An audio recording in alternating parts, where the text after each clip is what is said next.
got some water here. We're live. Not Memorex. Let's drop everything. I got some Topo Chico. There's your endorsement.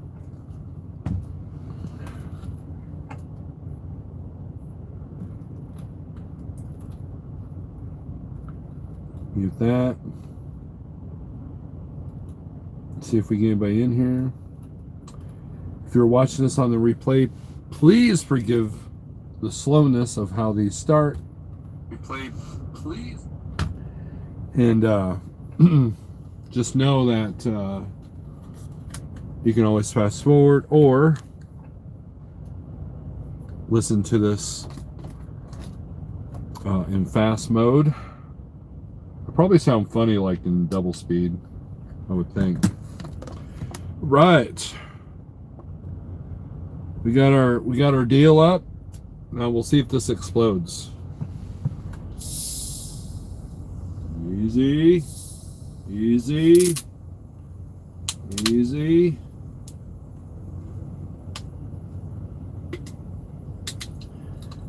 I believe Thomas Wilson was bucking me either yesterday, I think yesterday. He was worried about me. He's a good dude, right?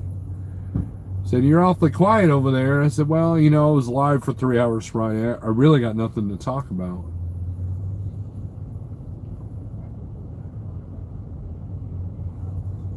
And then I had a conversation with a friend shortly after that, and I apparently had a lot to talk about. And then I did the same thing earlier today. So I figured, hey, why not go live? You know,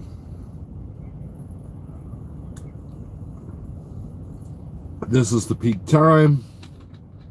A lot of people in our circle. None of them were live, so we're good there. So I don't know how long this ring light's gonna last, but I just had dinner. I had 2 patio steaks. I found a good sale, so who knows how good the meat was, but it was better than what I've been having. So we'll get some people in here and we will do some shout outs, and then we'll talk about a few things. I have a lot of things on my mind, and we can go in any direction. We can talk about the economic climate that we're facing. We can talk about trucking. We can talk about business. We can talk about mindset. We can talk about health. Not that I'm the picture perfect of any of those items, but maybe there's a perspective that I can give you that might change things for the better for you. And I think that's the idea. Is I'm not here to, because I'm a be all end all of anything. I'm here to maybe make this world a little bit better by giving some wisdom of some of the crap that I've learned out here, by giving you a different perspective. I can't tell you how many times I've had conversations with people and they go, you know, I didn't think of that. I didn't think of that. I didn't look at it that way. And by changing your perspective, sometimes that's all you need. You know, sometimes that aha moment happens when you have a different perspective. Like, for example, sugar feeds cancer. Boom! I don't want to die of cancer. Guess what? No sugar. Except for an occasional splurge because it's a holiday, not because it's Tuesday. Right?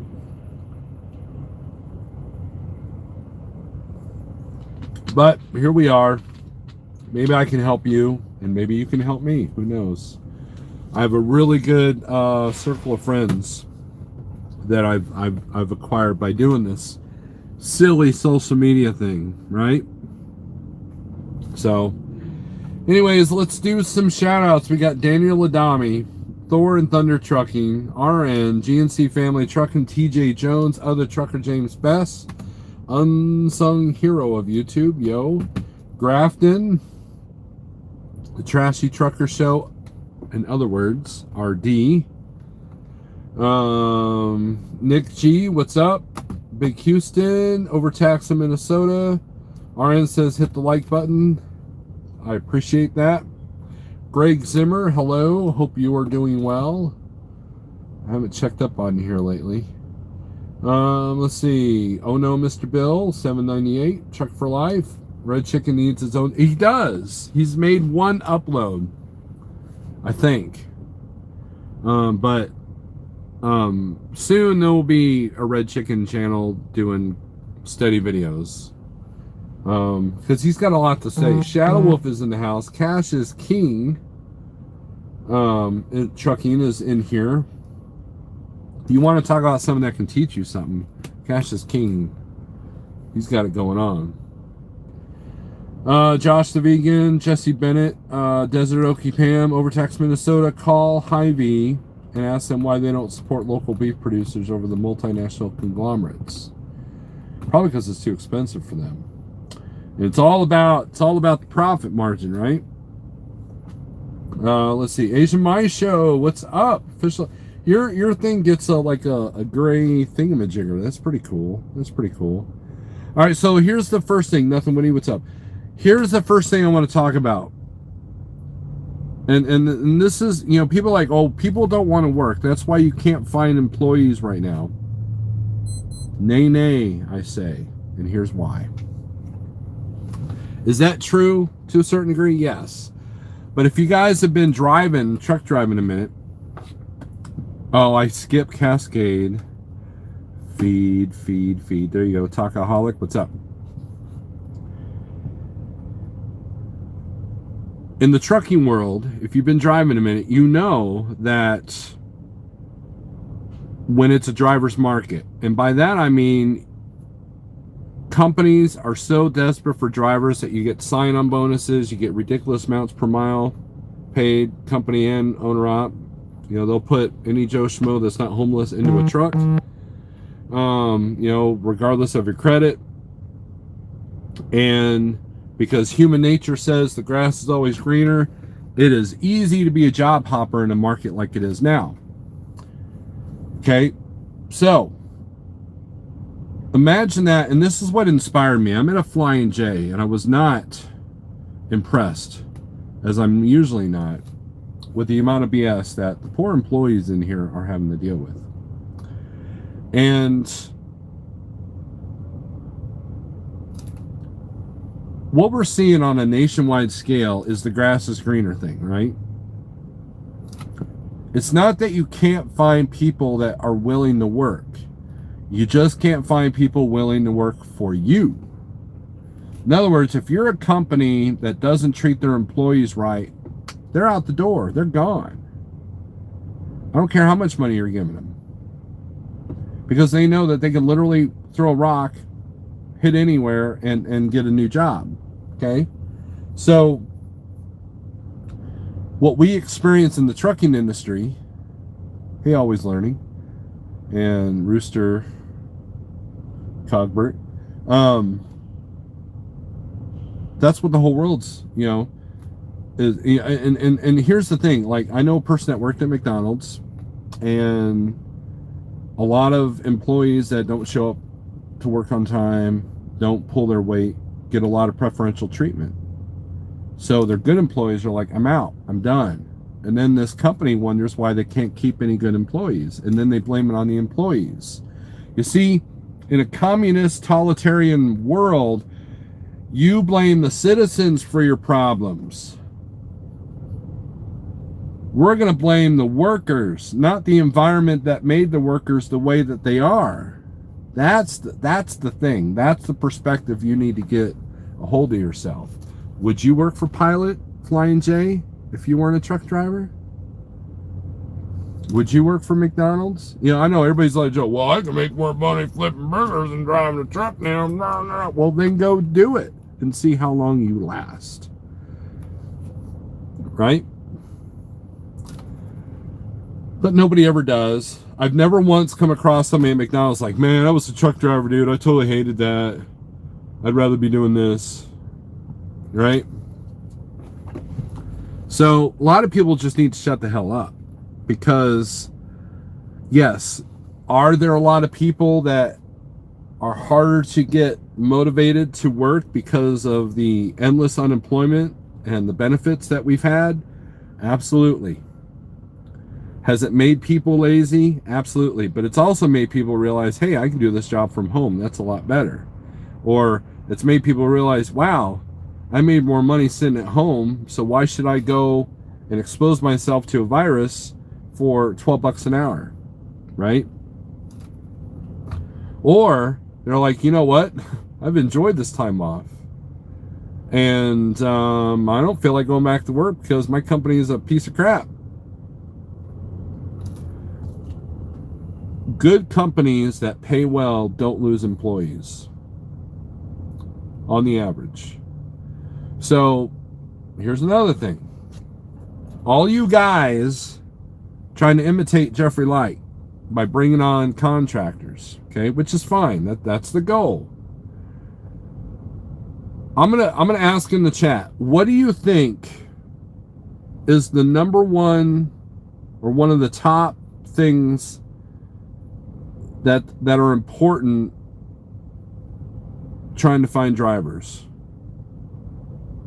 What's the most important thing when you're dealing with hiring either company drivers or contractors? Say it in the chat. Give me your answer. Provost, what's up? You didn't miss much. You missed me griping about soda and Pilot. So I delivered to Frito-Lay in Indiana today, and they are hiring $41.65 an hour. Still can't get enough help. Wow. But Frito-Lay was in the news for some bad business practices. So, you know, it's, you know, there are pockets of really good money. But I don't know if you noticed lately, everybody, but everybody's kind of lost their mind and everybody's on a short fuse. But $41 an hour, if I lived in, where were you at? Indiana? Oh, I bet you I know where you're at. If I lived in that area, I would probably look into that. You know, but I do know that the Topeka one was having some issues. Ratman, I worked at Frito-Lay 16 years. They turned into a shareholder company, took everything away from their employees, would never work there again. CSA scores, that is important. But what's the number one important thing about attracting and keeping drivers? The human element. Okay. Truckers Education Network. What's up, Jeff? So many people want to put people in trucks. Why do you think people don't like work for mega carriers? Because they're just a number, right? And the company, like Schneider, for example, you know, this is $1 billion company and they make changes that affects me, so screw them, I'm out, right? They have forgotten the art of human relationships. Now, I'm not saying coddle drivers. I'm not saying give in to their demands. They have to work for the respect. But I think that people lose the human element in attracting new drivers and keeping the ones that they already have.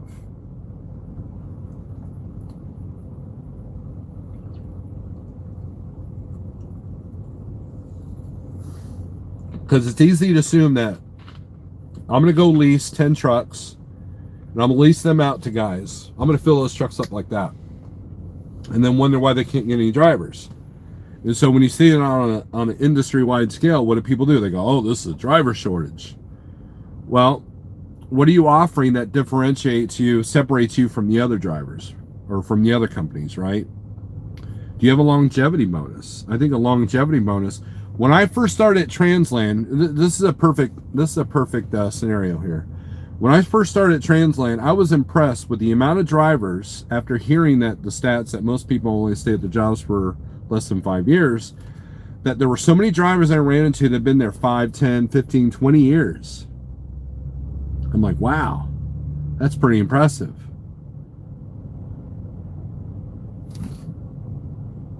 They had a longevity bonus of $6,000 at the end of the year, depending on how long you were there.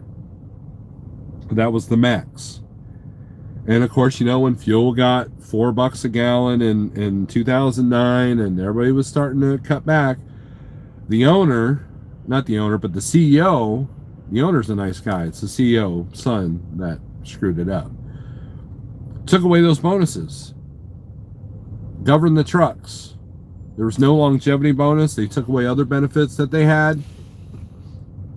Meanwhile, he's flying around in a private plane. Now, it's his prerogative to have the private plane. I'm not anti-capitalist, but you got to understand the mentality of the worker and how they look at that. And so, and then the office staff was their salaries were cut like 10-15% every year for like 3 or 4 years to survive. Now, we all make sacrifices to help the betterment of the company, right? But you can't expect everybody to have the same loyalty to the company as you. Guess what happened? Their turnover rate went up. They hired straight out of CDL school. They started having more accidents. They started having a CSA score. They started having violations. Their turnover rate went through the roof. The office people became strangers because you had to hire new office help because they were like, I'm going to go somewhere else if that won't cut my pay. And it was a hard decision for a lot of them because it was a good company. The only reason why I left is because I wanted to be an owner-operator. And they didn't have a program at the time. Or else I'd be driving a blue truck right now. But and as money came back, as fuel went down, did they make adjustments? No, not until the CEO was ousted because he was caught robbing the company, that they brought in a new CEO, the other brother, the other son, and then the company is on an upswing. How do I know this? Because I still have friends over there. Going to talk to SFI tomorrow. Wish you luck. Good luck.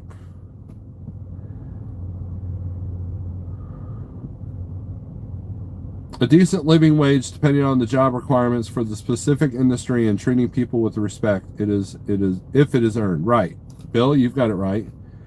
We've tried this before. You got to have cogs to keep the gears turning. Less the employees that only want a 40-hour job. Not everybody wants more responsibility. Right.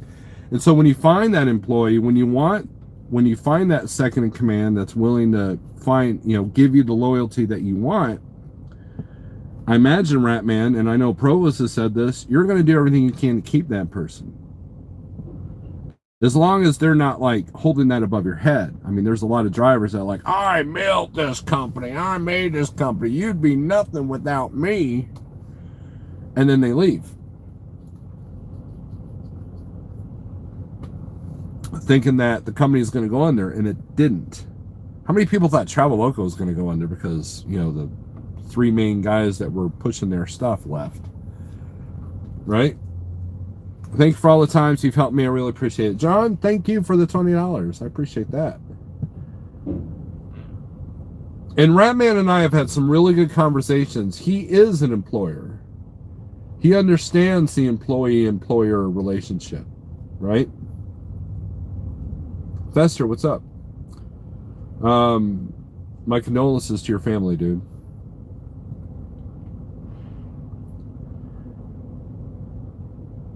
So that's number one. So everybody, yes, the welfare state is doing its job, right? However, in these challenging times, getting employees in, I understand that it's tough to pay drivers really, really well. Especially with inflation. So that's the next thing we can talk about. How many of you, we're talking to the business owners now, how many of you keep track of your fuel cost per mile? And if you do, how long have you been doing that? And if you do, what was it last year to what it is this year? I guarantee you that it's a huge, huge increase of what you were paying last year. Your tolls have gone up. Your fuel has gone up. Maintenance and repair have gone up.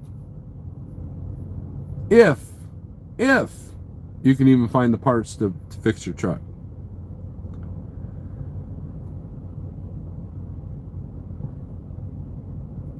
People are like, well, we're getting the highest rates we've ever seen, right? And that's true. Man, you're paying for it. These short runs used to be a lot more profitable when fuel was, $2.30, $2.50 a gallon. Now it's like, wow, okay. Don't get me wrong, I'm still increasing my profit margin quite a bit by doing the short runs, but my cost per mile goes up a little bit because of the shorter miles, but the cost per mile on the fuel, I guarantee you're looking at 15 to 20% more than what you were paying last year. Yep, I agree with you, Shadow Wolf. Fuel is getting to be a monster now, even with great rates. Ratman says the unspoken rule is to pay employees just enough to keep them from leaving. And I guess you got to find that magic number, right? I just finished day 2 of CDL school, and you're bumming me out. LOL. Trucker Ed, here's the deal. I'm gonna change your perspective, okay? I'm not here to bum anybody out. I'm here to change your perspective. If you're coming out of CDL school, find a good company that's going to treat you well as a human being, pays you well, makes it easier for you to deal with the problems that you're going to encounter. You're going to have flat tires. You're going to have 8 hours in the dock. It's not going to be all like see the world through a windshield. It's not going to be all days like that. You got to keep your wits about you. You got to keep your head on the shoulders. You have to remain calm. Because at the end of the day, you can't control the weather. You can't control the truck in front of you. You can't control how many idiots are at the Flying J. You can't control the time that you're going through Atlanta. But what you can control is how you react to those things. If you're the kind of person that gets mad about every car that cuts you off, I would just leave the classroom right now. You're not going to be a happy person. If you're the kind of person that says that they deserve to be paid for every minute you're sitting in the truck, even though you're back in the sleep watching Netflix, you're probably not going to make it. You have to have, and it's not necessarily a positive attitude, but it's a realistic attitude, and to know that your first 2 years are going to be rough.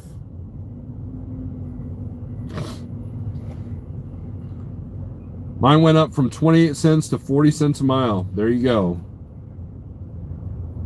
Fuel be higher than the Obama years. Yes, it's about to get real. Jeff is right. The inflation numbers will be released on Wednesday the 13th.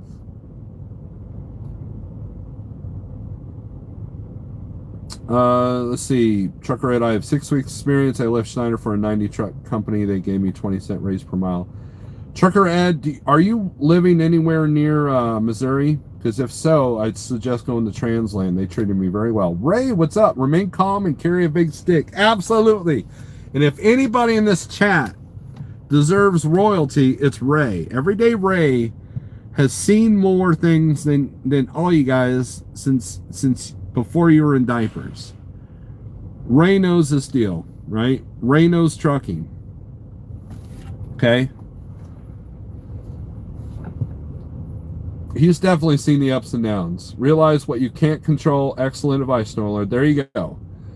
I appreciate that, Ratman. Look, you have to surround yourself with good people. Ratman, Provost, Jeffrey Light, Cascade, they're all good people that have helped me in one way or another, whether it be, mostly mental, right? They've helped me mentally. Ratman's thrown a couple of bucks at me. Provost has helped me on my day trading career, which isn't much, but he's helping me, And his points when he's talking about day trading is remain calm, keep your emotions out. Your emotions, and here's something I read from Ryan Mickler. Your emotions are to serve you. You are not to serve your emotions. In other words, don't let your emotions run your life. Don't let your emotional response ruin your business life, ruin your relationships, ruin your finances, ruin your health, physical and mental. And that's easy to do as a truck driver. If you don't eat right and you don't sleep right and you got this constant stress of flying J's that suck and people cutting you off and people almost hitting their mirror because they're backing 58 miles an hour and you're like, you're not sure if they know what they're doing. People taking your hood out because you parked on the end because you had to park at 3 a.m. It's you can't control any of that. You can minimize some of that.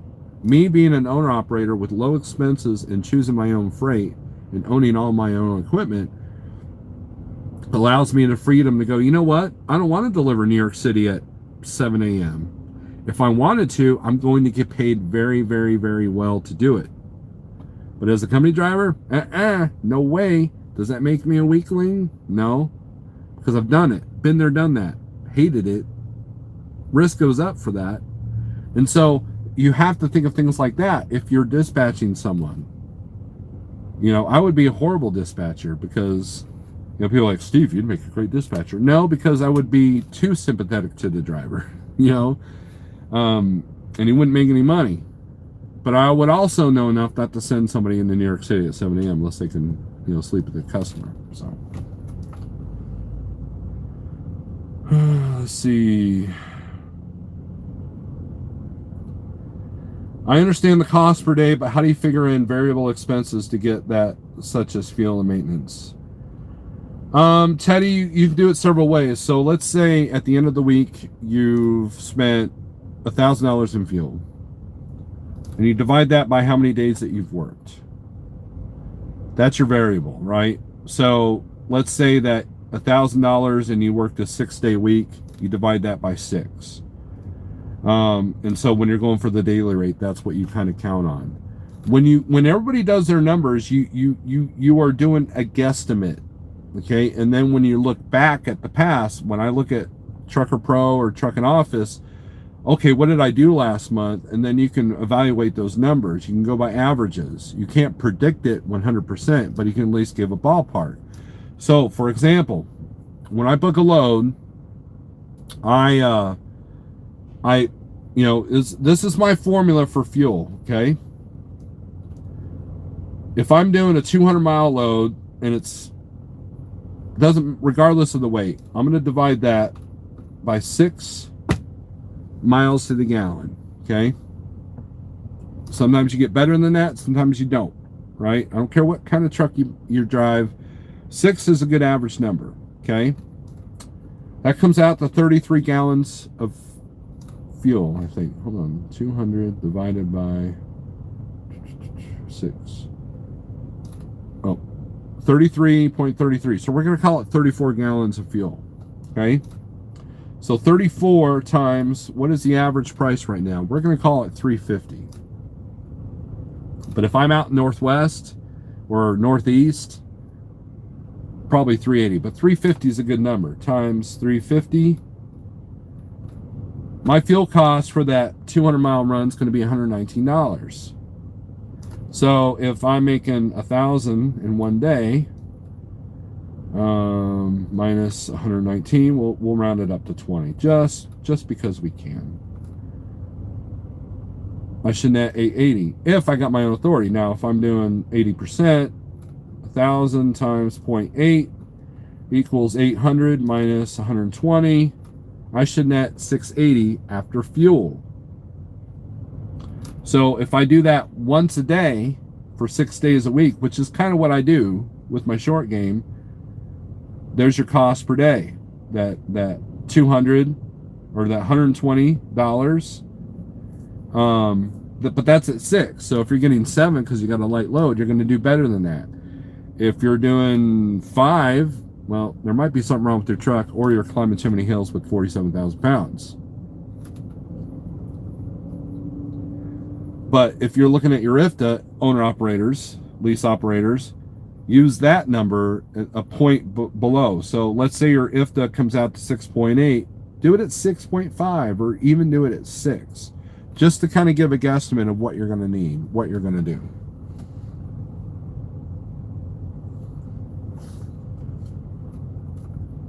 That's my formula. I'm not saying it's the formula, but that's my formula. Let's read some more comments.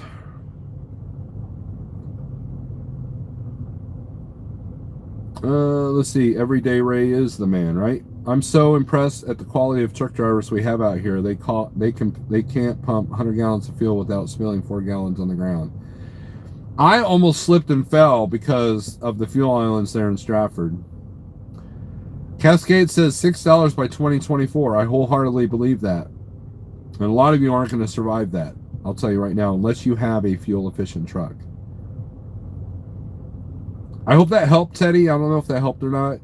Truck stops are getting, like I said, worse. If it ain't the others drivers, it's the busloads of tourists that stop there. I'm about ready to give up, says Shadow Wolf.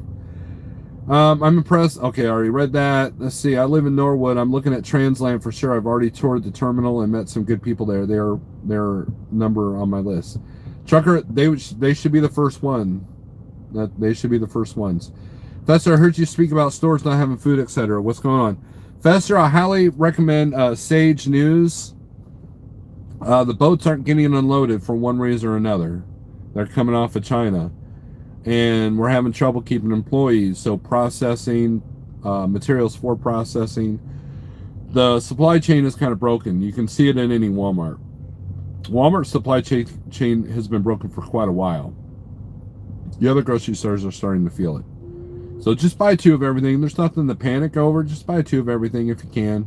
If anything, if you buy like an extra case of green beans today, it'll definitely be cheaper today than it will be a month from now. So there's that. So if anything, it'll save you on inflation a little bit. Good evening, Shannon. What's up? My emotions were in high gear today. These Vermont little bitty roads get me anxious. John, you're in a situation that we can control that a little bit, I would think. So, I mean, you know, but you need a lot of experience too. I mean, there's a reason why I don't go up in the Northeast. I used to run it all the time. There's a reason why I don't go up Northwest, because I used to run it. There's a reason why I don't go to California, because it sucks. But there's a reason why I know that, you know, you got to get $4 a mile to go down to Florida. Well, $5 these days, because you're going to get 2 coming out. So,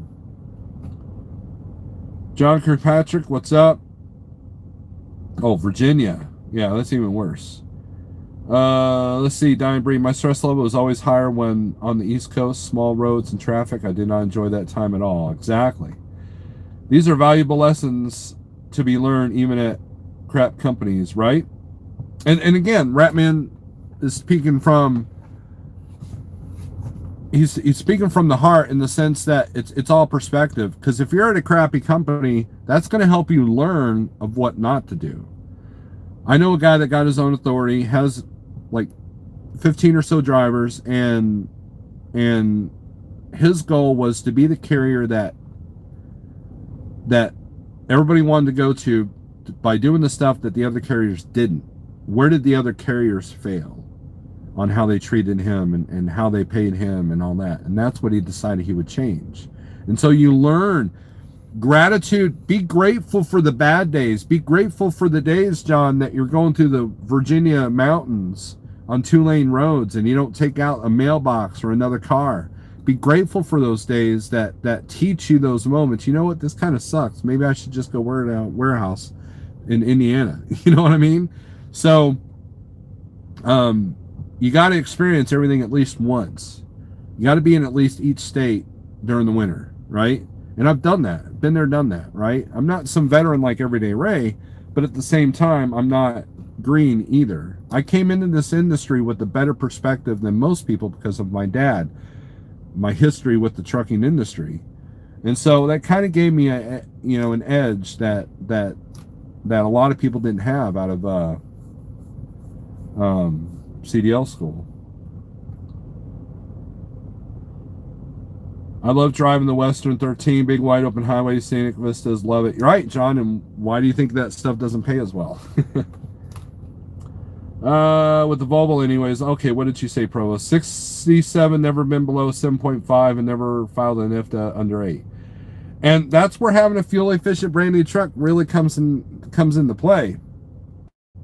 But even if I was driving Provost's Volvo, I would still I would probably up my guesstimates of 6.5, just for argument's sake.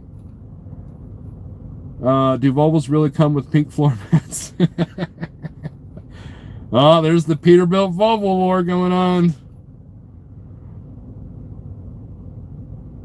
It helped a ton, thanks. All right, Teddy, I'm glad I can help you guys. Everybody's retracting their message.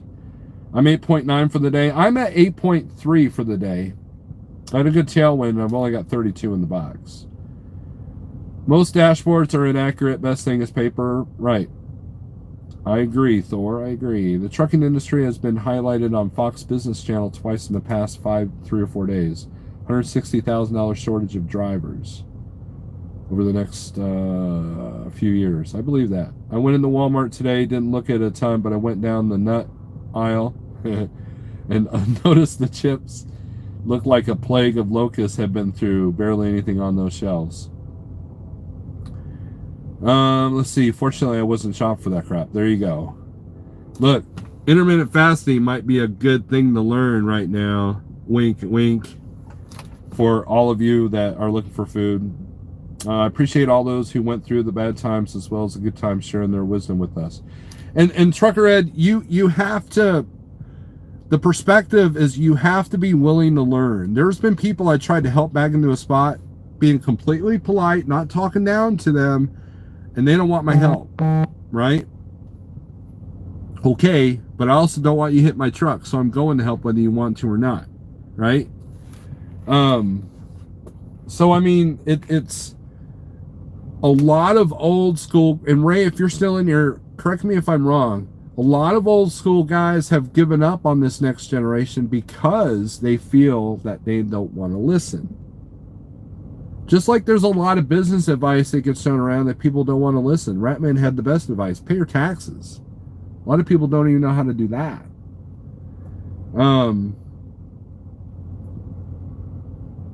Listen to the people that have failed. Listen to the people, everybody, oh, you've gone into bankruptcy 2 times. Okay, so that person might have a better grasp on how to avoid bankruptcy or the pitfalls that created bankruptcy in the first place, right? That would be a good person to listen to. If for anything, what not to do, right?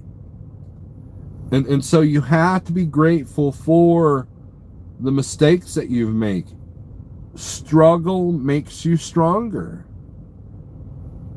If I started my trucking career running the way I do now, there'd be no way I would be a good driver.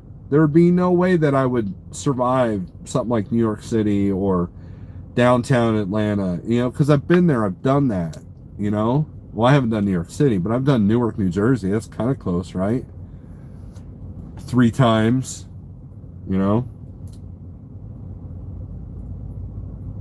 Terry would have a Volvo if he could have found one to buy. That's true. He was looking at a Mac. That's craziness. I'm always up for help when offered. Yeah, well, I mean, look, you're a rarity, for the most part. Nick G, I wish there was some better financing to start up.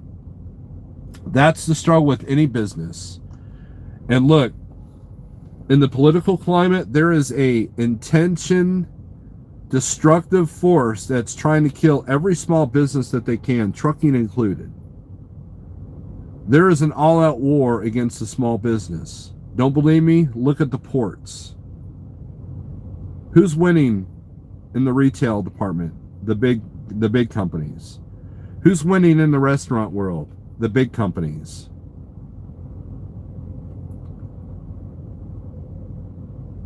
You have more and more regulations. There's an all-out war on diesel-powered trucks. You have states trying to pass laws or bills that say you can't buy a brand new truck in their state after a certain year. There's an all-out war on fossil fuels. And not every new truck startup is going to want to go out and buy an electric Tesla piece of crap truck. And I say that because they look ugly.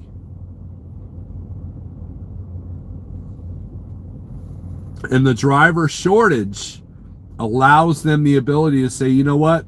This vindicates our ability, our willingness to put it automated.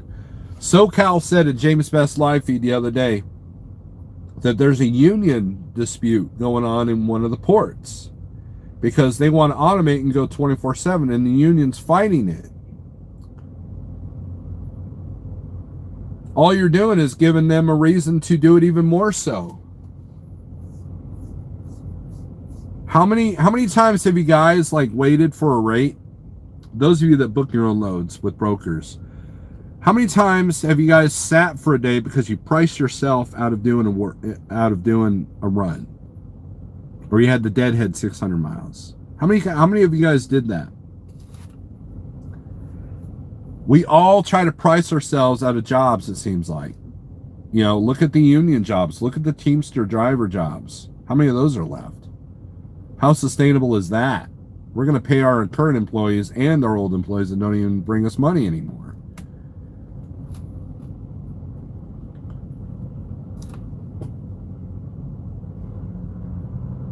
Bankruptcy was a major eye-opener for me. Changed my whole life, literally. There you go. Snorelord, it's not that. It's the young drivers, they don't want to listen to us, old farts. It's like that way it was done. We don't do it that way now. Well, you know, that's the thing. There's a lot of old school guys that refuse to learn how to use their TransFlow app, refuse to learn how to, you know, email a PDF. They refuse to use the app on the CAT scale. They hate technology. They threatened to quit during the ELD mandate, but they didn't. So they're struggling with that. And so, yeah, the new generation is like, we ain't listening to you. You don't know what the hell you're doing. And again, it's all perspective. And if I could change a new guy's perspective in the right direction, then I've done some good work. And if you have good intentions on what you do, you'll be happier, right? I'm not saying you got to give all your time and energy and money to charity, but when you do things that enrich other people's lives, even in the littlest bit, you're going to feel better.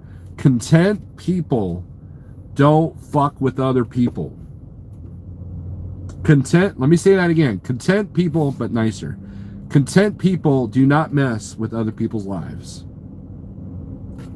Simply put, people mess with you because they're discontent with their own lives, or they've got greed, or they've got ego, or they're just evil, right?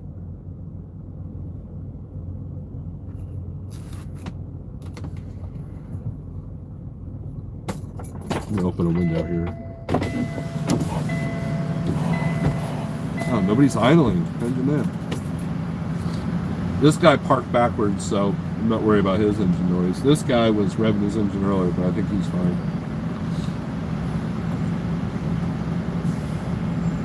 Too many drivers in a hurry, and it's got worse in the last 10 years. 70 mile per hour to 55 construction zone, and they don't know why they're involved in accidents.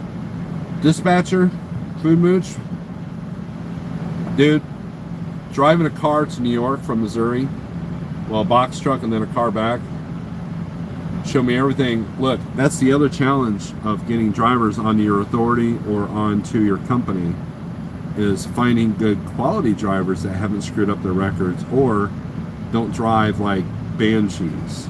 That's the other challenge.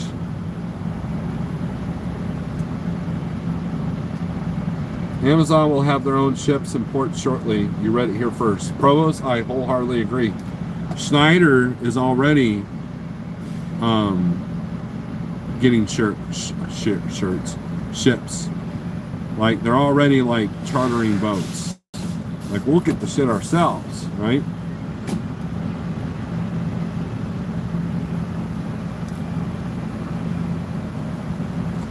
The big companies and industries are a major source of political donations, so small business owners don't have the resources. That's absolutely true.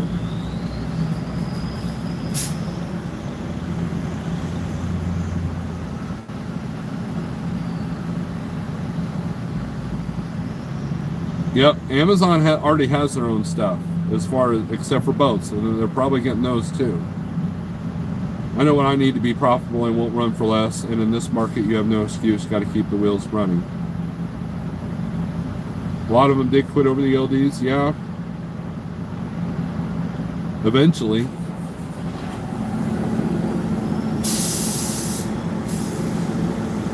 They have an app for the cat scale. Does it send the ticket to your phone so you don't have to go inside anymore? Truckerhead, the way the cat scale app works, and I did a video on it, so type in Snorelord cat scale.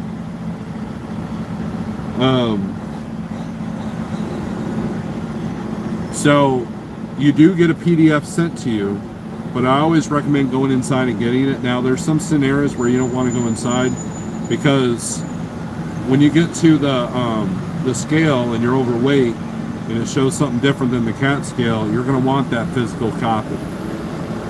So I always get a physical copy. There's been a couple of times where I didn't, but yes, you get a PDF sent to where you don't even have to go in.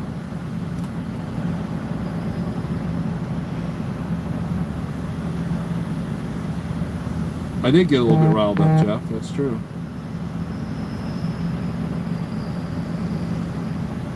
The cat scale app is one of those few technology things that have made life way easier, because what I like about it is if I got to balance things out, I can reweigh without even getting out of the truck, right? Well, after adjusting my tandems or whatever. That's the beauty of the cat scale app. I can look at my weights right then and there and like, oh, I need to move 2 holes and not even have to go inside. I've been out of trucking for 10 years, and it's crazy to me all the changes that ELD is paying for parking. I can go on with the changes, but that thought of getting back to trucking, but what for? I actually embrace paid parking. This truck stop that I'm at normally would not have parking at this time, but paid parking allowed me to have it. But is it excessive sometimes? Yeah, like the Effingham, Petro, or the TA Mount Vernon, Illinois. Okay, come on. You don't need 90% of the spots paid for parking. But in the Northeast, paid parking is not new. That concept is not new if you live Northeast. There were plenty of truck stops up in the Northeast that were paid to park, even 30, 40 years ago.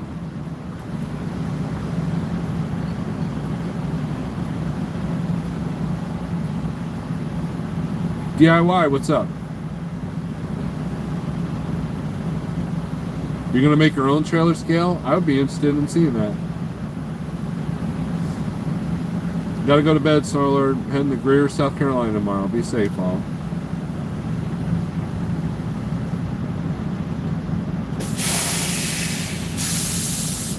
So, it's all perspective. At the end of the day, we can sit here and talk business. We can sit here and talk numbers. We can tell you how. Do the long game. Do the short game. Do the hood. Do not do a hood. You know, do a cost per mile. Do a cost per day. Do a cost per month. Do a cost per year. You know, haul reefer freight. Haul dry van freight. Haul flatbed freight. Doesn't matter. You can pick the most perfect scenarios, and if you don't have the right attitude, if you don't have the right perception, it's going to be more of a struggle. If you find yourself job hopping a lot, it's probably you, not the companies you're choosing.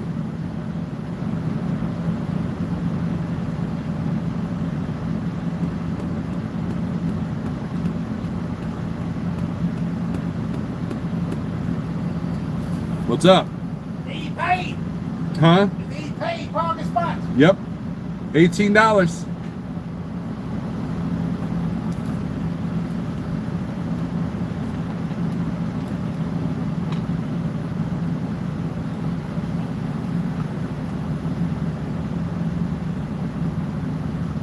Dan Murray, the ticket itself is proof for the receipt.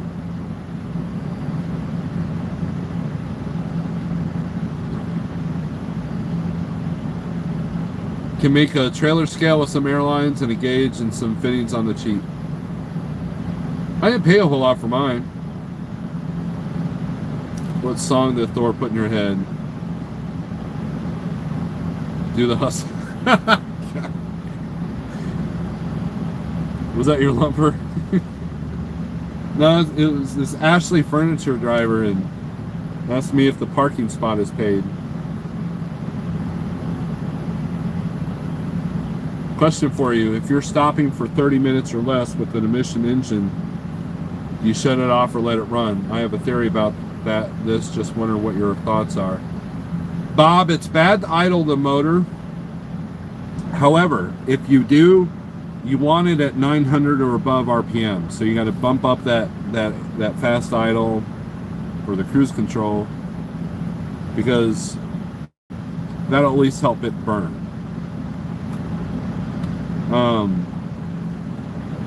I don't see the point in idling for 30 minutes unless it's like 130 degrees and you don't have an APU, or if it's below freezing. Below freezing is when I tend to idle more. I'll sweat. I grew up in the desert for a minute. I'll sweat a little bit, but as far as wintertime, bump up that idle. If you idle a whole lot, then expect more DPF issues, whether it be sensors, which don't want to lose those right now. DPF filters, don't want to need those right now. So that's just my opinion.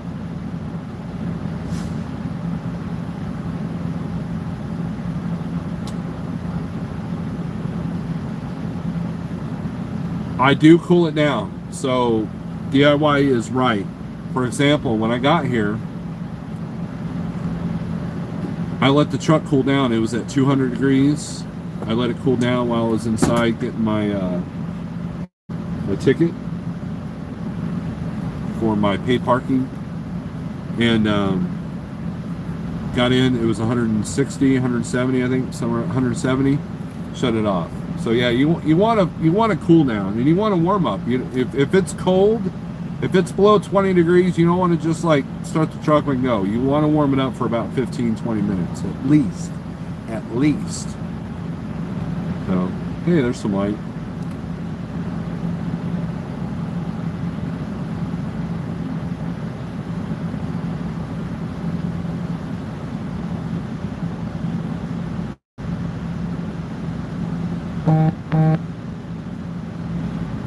Cool it down for 5 minutes if you're going to leave it running for the AC. Put it in high idle. There you go. Now, what I'm interested in knowing is, how do these CDL schools deal with these DEF trucks? Because you never run a load. You're always idling. I bet you they go through DPF filters like cray-cray. My thought is not letting the system cool down, because it actually causes more soot buildup reheating the system than just letting it idle. Bob, that's a good theory. How are you doing, by the way? Definitely cold weather. Look, my rule is 20 degrees. If it's below 20 degrees, I'm idling the truck. Depending on the scenario. But 15 degrees, definitely. That's my gauge. 15 degrees, I'm idling the truck. I'm not relying on my APU.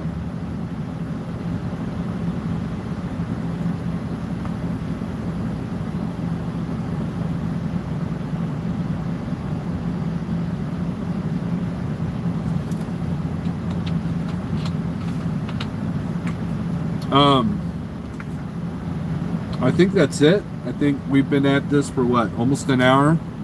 I do have more to say, but I don't want to like use it all in one session. I want to know how the mixer trucks are doing with DPF. I don't know. A friend of mine told me that you can buy an APU that requires DPF. And they don't recommend that because the engine's idling, right? And California's so messed up that if I was going to California, I'd be okay to idle, but I can't use my APU. Doing.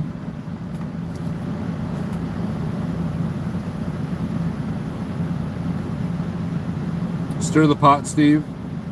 Good evening, Steve. I'm late to the show. Yes, you are. What's the link to reduce to Red Chicken's channel? I don't think I have it on this phone. Let me look here.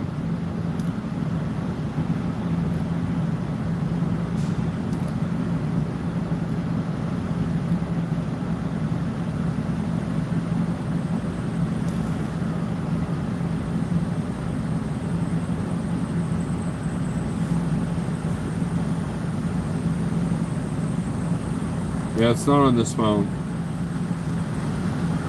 Every now and then you'll see him make a comment in a live feed.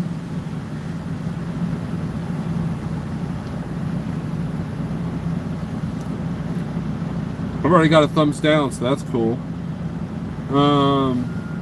Everyone does run their APU in Cali. I know, but technically...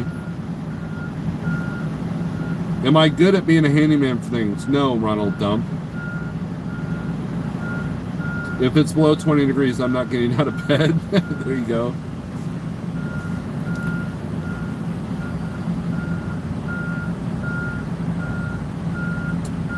If anyone buys an APU with the DPF, they have sucker written on their forehead, and that puppy is bound to be put down, right?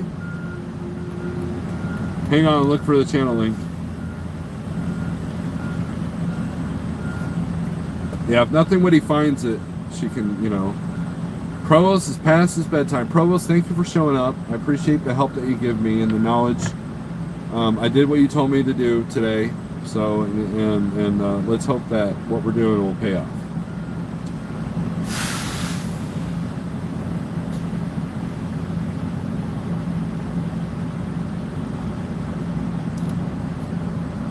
There it is. Both Daniel and Nothing Witty on it.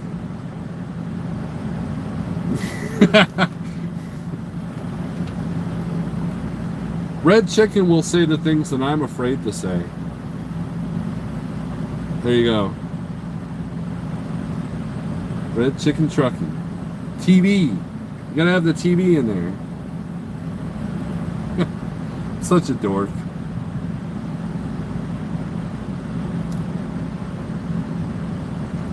Dice Man going live. What's up? Yeah. Get my subs up. I mean, get Red Chicken subs up. Chickens are bold, yes. I'm glad that something kind of idiotic makes you guys laugh. Not everything has to be so serious, right? And not all comedy has to be just outright raunchy.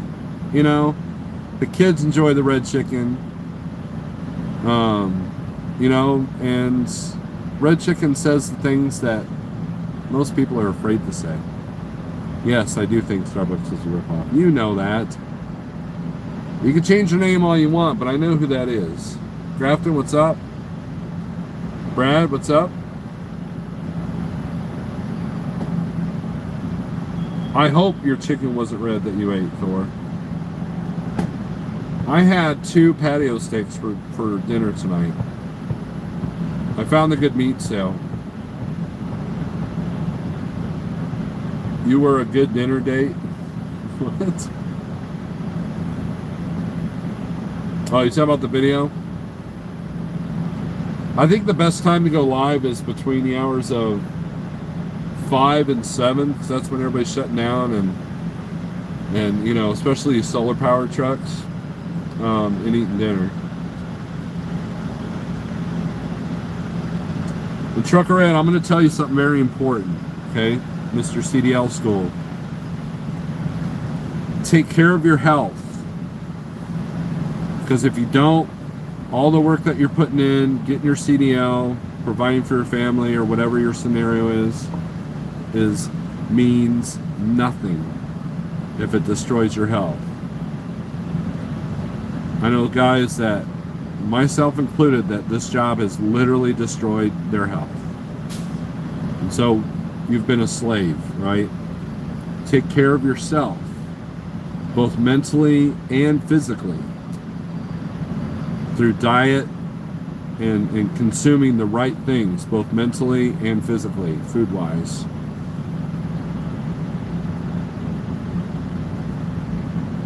Mushrooms and artichoke hearts, good deal, Bill. I want a bag of pork rinds. Pork rinds are awesome. Keto-friendly treat. No, it's cooking and eating during your show.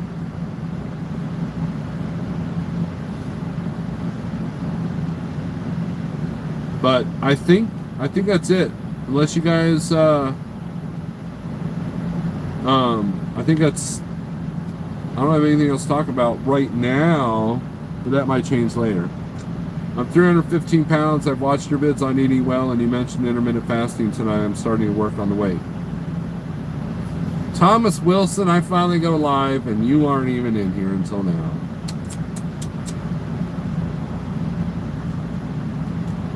Yeah, Ed, most guys that I know, and gals, first 2 years, you're going to gain about 40 to 60 pounds. No joke. I lost my weight without exercise. It's all in what you eat. And when you're stressed, and in the beginning when you're broke, it's tough to eat right, especially when you're paying $10 for a freaking salad. But I would definitely recommend videos by Dr. Berg, Dr. Ken Berry. Type in keto or ketovore, low carb, paleo. Those are the directions I would try to go. Good night, Shannon. I've actually lost weight since I started trucking. RN, it is, believe it or not, it's actually easier to do this on the road than it is at home. Intermittent fasting is definitely a challenge at home. I can eat clean at home, but intermittent fasting is definitely a challenge at home.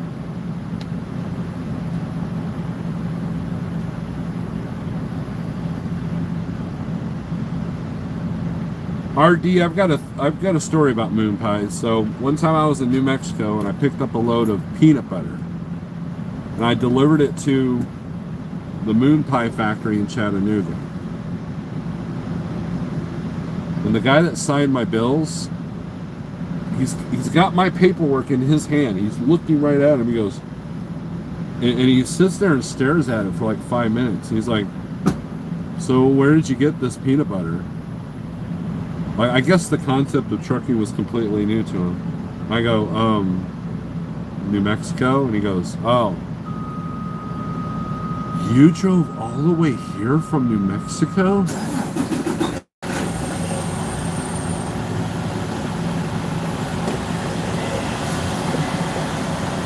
He's gonna rev his engine.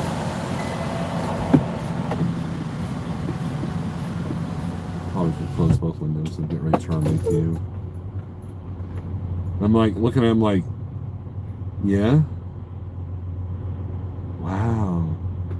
When did you leave?" And I told him it was like a whole weekend run. It wasn't even like that tight of a run. He was like, "It only took you 3 days to get here? Wow." He was just completely, I don't know, maybe he was smoking weed or something. He was completely floored with the fact that a truck picked up that much peanut butter and delivered it to his factory that relies on it for moon pies. Thor is kind of messed up, I believe. So had to help a prime rookie back his truck. The trainer sucked. He just stood out there with a in motion which way to turn the wheel. I explained it to him and he thanked me. There you go. Thank you for your service there. Eating is my emotional go-to. I did intermittent fasting a year ago, got down to 250, had stressful stuff come up, went right back to emotional eating, and up to my present weight. Trucker Ed, I feel you, man. I eat out of boredom and I eat out of stress.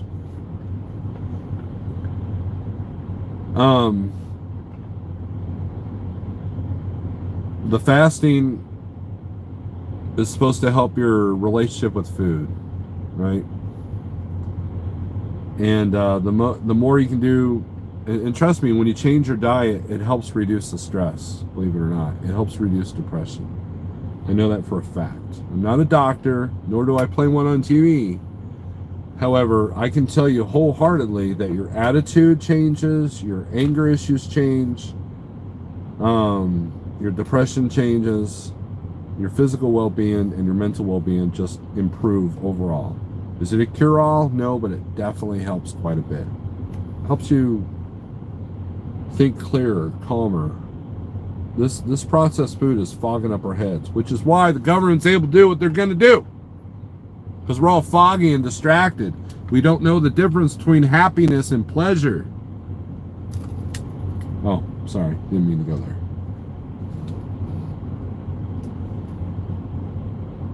How far do you think the crazy will extend into 2022? Which part of crazy, Dan? Was his name Spicoli? You're right, Snorelord. Laughter is important. I laugh every day. People wearing masks driving alone in their cars crack me up. Are moon pies made in a pot legal state? Probably. They're made in Chattanooga. Thomas Wilson, you have a good night. You have a good night, sir.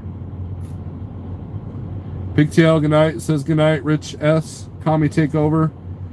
I think that we've lost a republic and China is already running this country. So yes, by the end of 2022, you'll notice. The rates are going to be through the roof.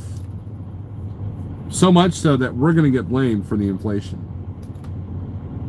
Republicans are going to get blamed for the inflation. When the economy collapses, they are going to blame the right, the workers, the truckers, and the unjabbed. That's what they're going to blame the economy. They are going to make you enemy of the state. That is the way totalitarianism, however you say that, works. Don't believe me? Look at history. That's what they say. That's what's happened. The middle class get blamed for all the problems. And then they get wiped out. Financially, mentally, physically, and sometimes wrongfully. We've already lost the republic. The sooner that you realize that, you can make a plan. I know that'll piss some people off, but at this point, situational awareness is important. Don't believe me? Look around you. Don't believe me? Read a history book.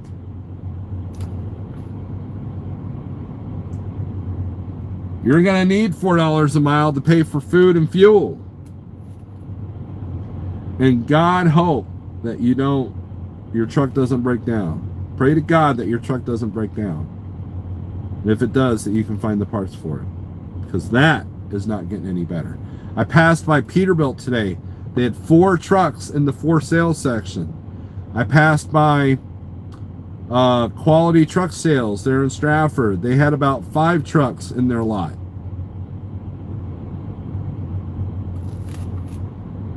You're paying double of what you're paying for a trailer than 2 years ago. I'm going to lose my ad revenue. My live feeds don't really generate a whole lot of ad revenue. Best 80s shows, Cheers. I'm going to go with Night Court. Cheers was good, but I like Night Court as well.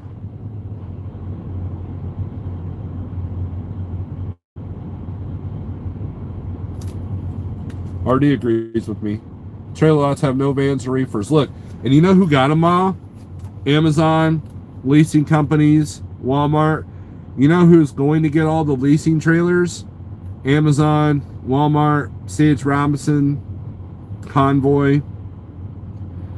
A friend of mine, he could speak up if he wants, made a delivery in an Amazon that's not even open yet. And what did they have in their parking lot? 30 beat up used dry van trailers for their needs. These big companies are buying up all the trailers, and they're the first ones to put the orders in when they saw that crap was going to hit the fan. That's why you can't find a trailer, and if you do, you're going to spend a lot of money on it. 2013 dry van selling for $45K at Ritchie Brothers. What that's going to do is that's going to force a little guy like me. Let's say my trailer gets totaled. I will be forced to either spend that kind of money, which I may or may not have, or run power only. And who's got all the trailers? That's who I'm going to do power only for. Is the Amazons, the Convoys, the Ubers, all the people that all the business people that had the big capital to buy 20, 30, 40, 100,000 trailers.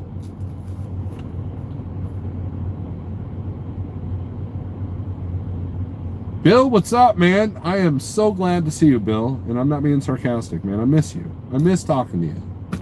A year back order on Vanguard trailers, at least. Some companies, Hyundai, are looking at 2-year back order. If you're not on the build order right now of any trucks, you ain't getting one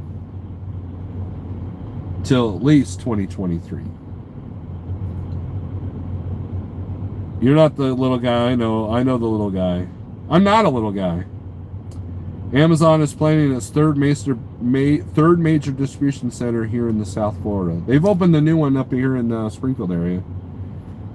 So the small businesses are being destroyed. Are they going to go after the small trucking companies too until that is all left as the megas? It's going to be extremely difficult for a small company to survive. If you got to keep your costs in check.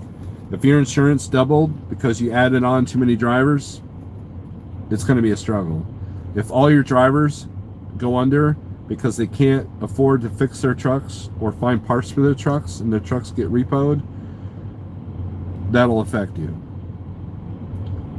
It's there's a lot of things I would like to say, but I don't have one of those platforms that I don't have one of those social media outlets that really... Look, I live in a world where I can't really say what I really want to say for fear of being censored, for fear of being shut down. And I'm ashamed of that. Because that's not the country I grew up in. Or so I think. But yeah, there's a lot of things going on that they're just... A lot of them just theories. But when I point these things out, people are like, man, that's interesting. Wow, I kind of see that. You know, and then 3 months later, dude, you were completely right. I'm like, yeah, I know.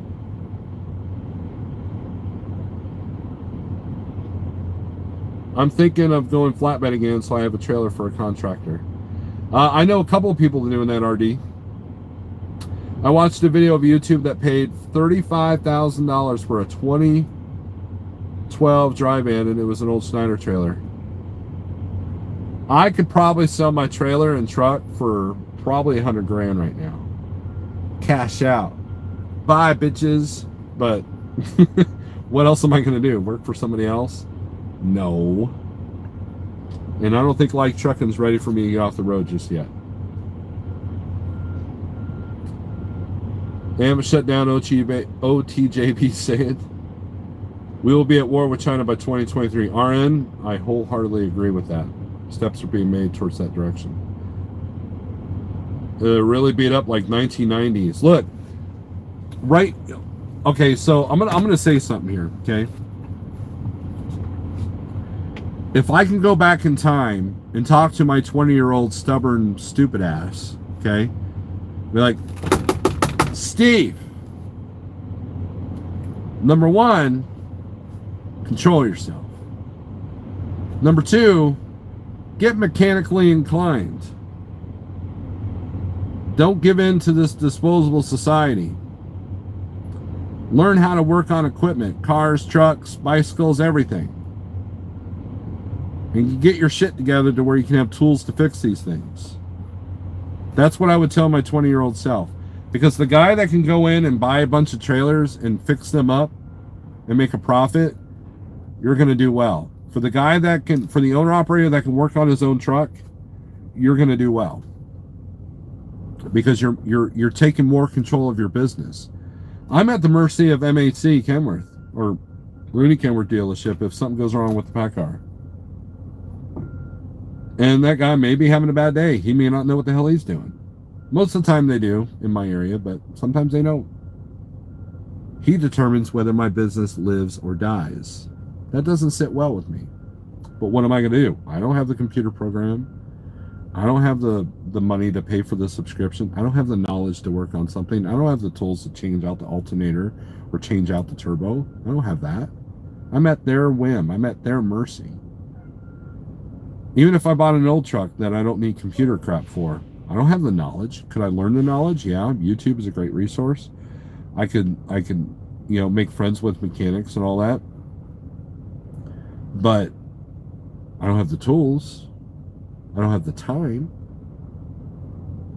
So yeah, you have to have as much control of your business as you possibly can. Now, if you're a company guy, you're like, oh man, I'll just turn this truck in and be good to go. But even then, that's getting harder and harder to do.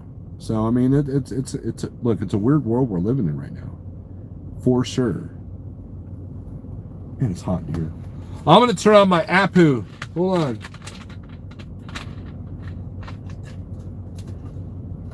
Hang on. I'm gonna do my impression of James Best.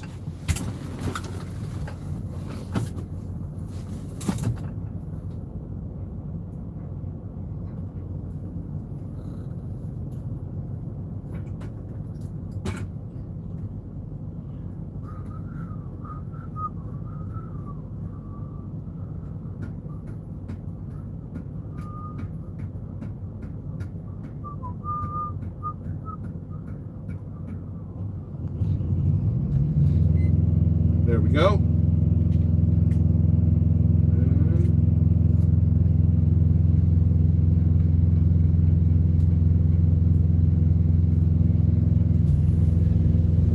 All right.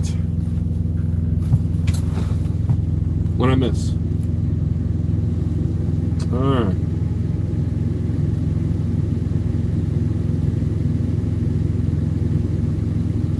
We are ready at Cold War, yes.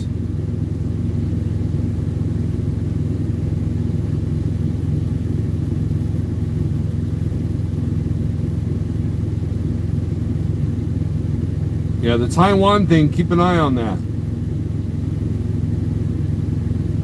Bought a 21.68 or 880 with 70K, 3 weeks, loving it so far. Someone returned it, they were underwater. I told the sales guy 8 months ago, if anything came up, let me know, and boom, I was there. Good deal. I'm glad the truck's doing what? 21 for 70,000? Really? That's pretty good, dude.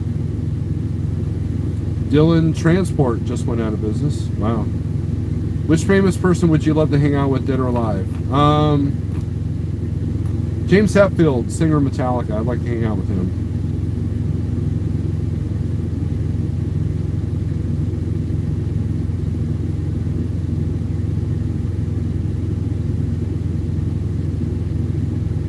It's going to be a very tense end of the year because we have a treaty with Taiwan to defend them. We don't have a choice. We have to go to war with China if they attack Taiwan, will we? Yeah. Little Vine Coach has some advice for RD. You need a place to work on your truck too. Yes, that is very important. You got to have a garage or something. Empty chair, greasiness. No, I will not do that impression with the pants. Let's see. Yeah, I won't read that RN, but I agree with you. No, Bill. I think that he's in on it. Mr. Bill. I got 2 Bills in here now. I'm more concerned about the McDonald's Popeye's chicken sandwich war. Man, them Popeye chicken people, they'll shoot you for that sandwich. That was in the news. Isn't there supposed to be a cricket? Probably. You came back too quick, like $5. Thanks for the $5, Arne. Thank you.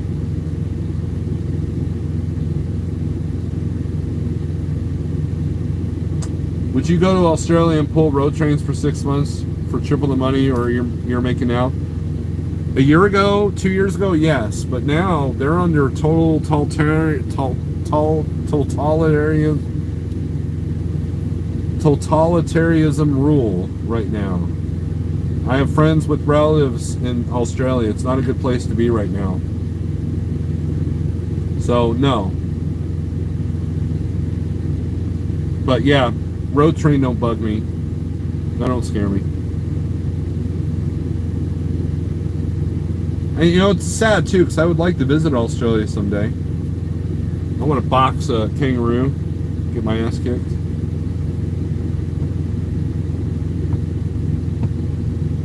I think there's a tour you can do to look at all the sites that the Road Warrior was filmed at. I'm a big Road Warrior fan. Totalitarianism. Just sound it out. Totalitarian. Total.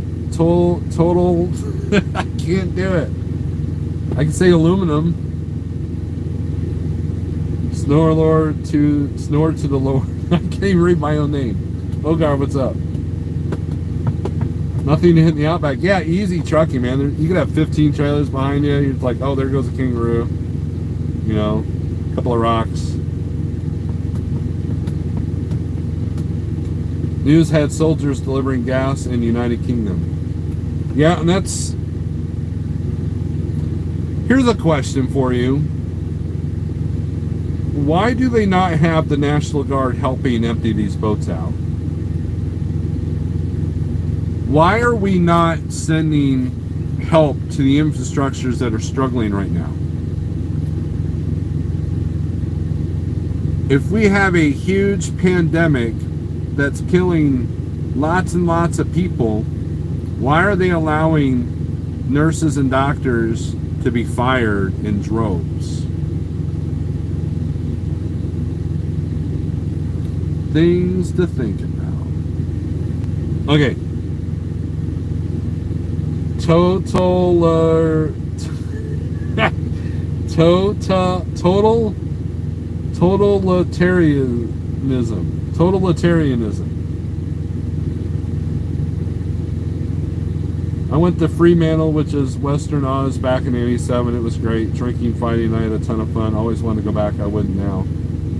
Dice Man, War Within. TM Koala Bears.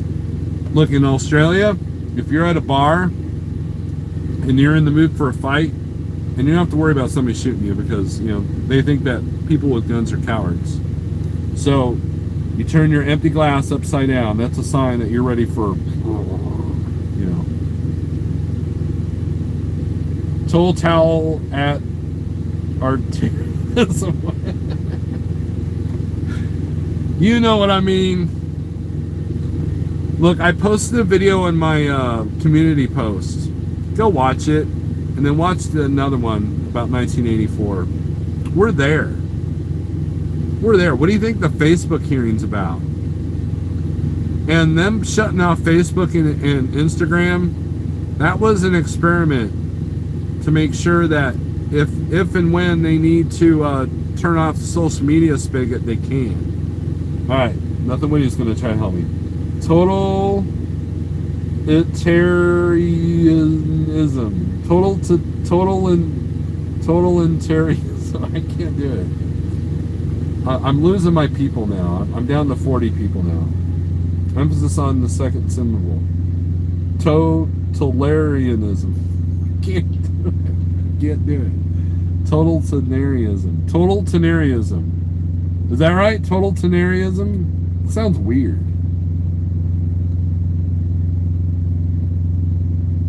Close enough, LOL. That total crap. Do the longshoremen's unions control the offloading of the container ships, and Washington won't send in the guards to unload the ships and jeopardize the political donations? That's possible, Bill. Lord, you can't even count syllables. I can't. I'm dirty dude. Add a new segment. Big Birds and Snorelord. I'm really trying. I'm an idiot. Everybody gets mad at me. Aaron gets mad at me if I sit there and call myself an idiot, but sometimes I prove myself right. So guys, we got to end this live feed because people don't like long live feeds unless you're James Best. So, and I am not. So, with that being said, give me a thumbs up. Thank you for the super chats. And RD just kind of reiterate what I said earlier. Don't let this stuff get you down. I know that's tough. Sometimes you just got to focus on the small moments. I don't have a solution. We go to war, I don't have a solution for that. If they require a jab to get your CDL, I don't have a solution for that. The only thing you got control of what's in front of your truck and how you react to it. Be good to people. Protect your family. Be aware of your surroundings and prepare for the worst and live your best. That's it. I'm not even trying, RD. I'm not even trying. Anyways, guys, thanks for watching. I appreciate every single one of you. I hope you enjoyed this live feed, or at least made you think. All right? Peace out.